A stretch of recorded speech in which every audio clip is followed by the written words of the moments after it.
I'm Kevin Eva, the Editor-in-Chief of Medical Education.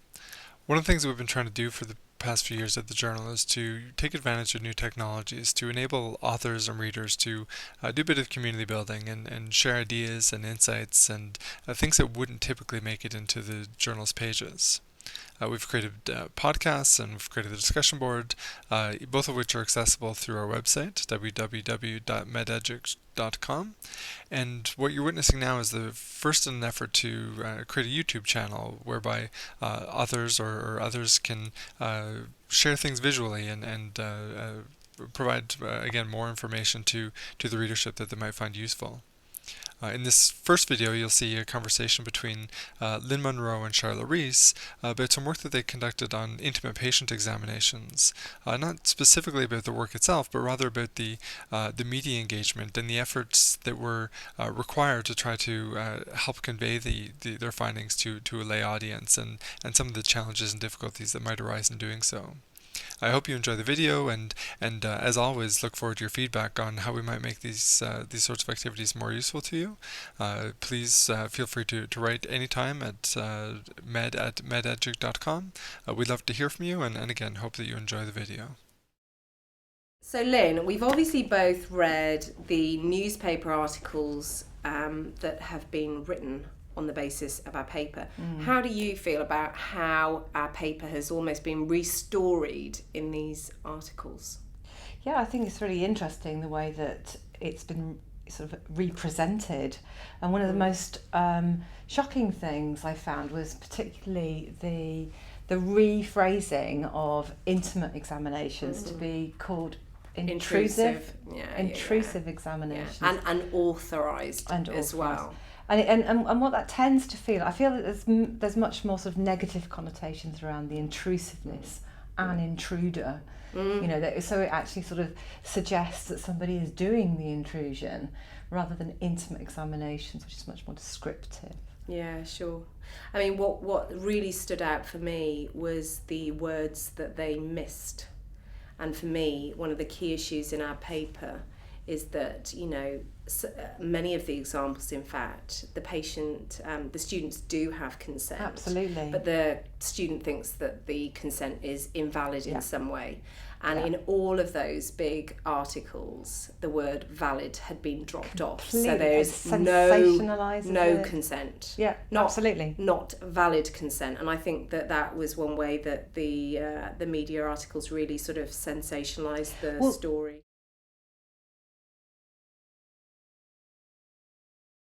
What did you think? 'Cause this is one thing that irritated me, because nowhere in the paper do we talk about weak ethics of staff, of individuals. We talk about there being a weak ethical climate of the medical workplace.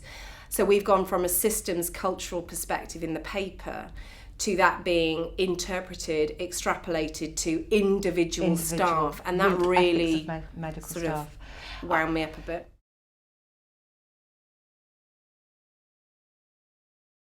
I think for me the biggest misunderstanding was the assertion in many of the comments that you'd go into hospital for a tonsillectomy and have an intimate examination, which we don't have in our data. All the intimate examinations were relevant to the surgical procedure that was going on at the time. Do you know about the sort of, we were talking about the restoring, we sort of talked about Chinese whispers. That's where it's come from, because it came from one of those, one person said, and we get into humour now, I went in for a bad toothache, came out of surgery and my arse hurt. Yeah.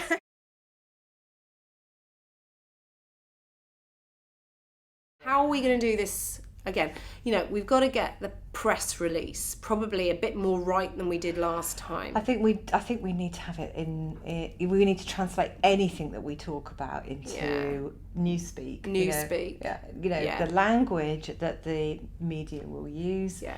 We need to make sure that we're very clear and that we say what it is, but also what it isn't, perhaps. Yeah, no, that's a good idea.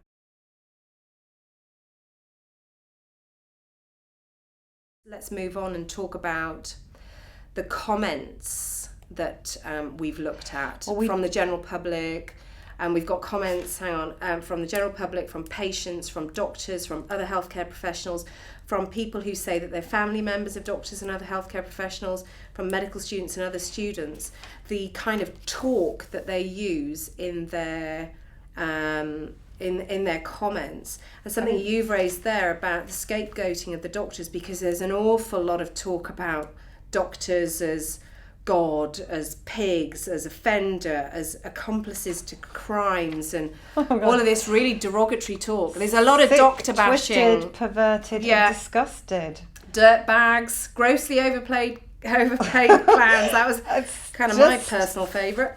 Fruitcake docs. Do you not like that one? Yeah. I think this comes down to the multiple levels of restorying that we've got, and the way that it's reconstructed. Yeah. So, so the students told us their narratives. We storied their narratives into our paper.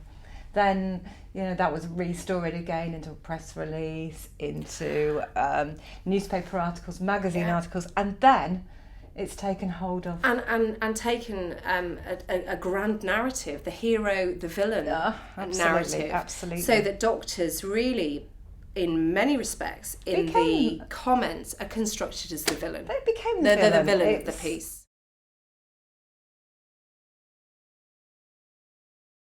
This is what we talk about in the paper when we talk about why do students do this and students' explanations for their behaviour. Well, we have a lot of that in the comments too. And you say there's a tension between students' learning and patient care, but the third one is a tension between students' learning and patient care and saying yes or no to the clinician who's doing the requesting. Yeah. And, we've got one quote which I thought was quite classic. To say no to senior medical staff is to activate the cone of silence. The cone of silence. Cone of silence. You are forever an outsider. Yeah. Students just don't rock the boat. Yeah.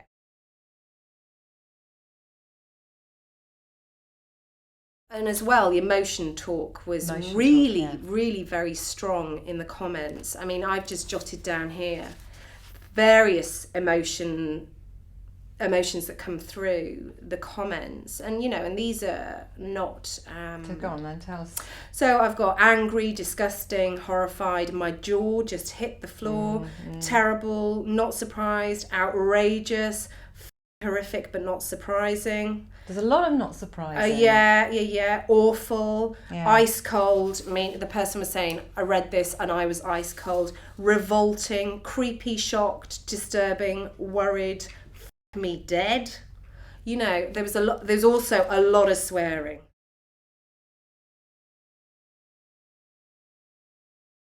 This is another thing about how we felt about it, because I remember when it first started happening, and I don't know if you remember that sort of a couple of months ago or whenever, and I rang you and said, look what's going on, there's all this ranting going on, shall we participate? I wanted to stop it. Do you remember that? And and I said no. Let it go. Because I wanted to say no, you've misinterpreted. You're misinterpreting. You've got it wrong. Yeah, there was a lot of stuff around. There were feminist issues coming out, and it was, to me, it wasn't just a feminist issue. Yeah. It was, and there were so many things about once you let this out there. We're encouraged to talk to the public. We're encouraged to engage, and I think it's right that we do, and I think that we will have greater impact if we do. However, once we do that, it's like a headless beast. Well, you can't, yeah.